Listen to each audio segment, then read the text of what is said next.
बरेचसे लोक आपल्या मुखातून चांगलेही शब्द काढत आहेत आणि वाईटही शब्द काढत आहेत। तोंडासमोर चांगलं बोलायचं आणि पाठीमागे श्रापाच्या गोष्टी बोलायच्या।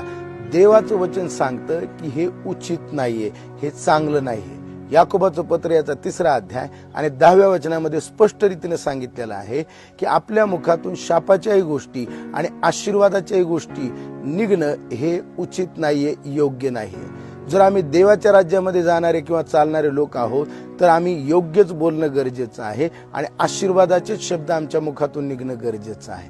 जर आम्ही तोंडासमोर एक आणि पाठीमागे एक बोलत आहोत तर देवाचा आशीर्वाद आमच्या जीवनामध्ये निघणार नाही आणि हे देवाकडून नाही, हे आम्ही समजून घेणं गरजेचं आहे। म्हणून आजच्या दिवसामध्ये चांगले शब्द बोलूया, चांगल्याच गोष्टी करूया आणि देवाचं गौरव आपल्या जीवनाच्या द्वारे करूया। देव बाप मला आणि तुम्हाला आशीर्वाद देव। आमेन।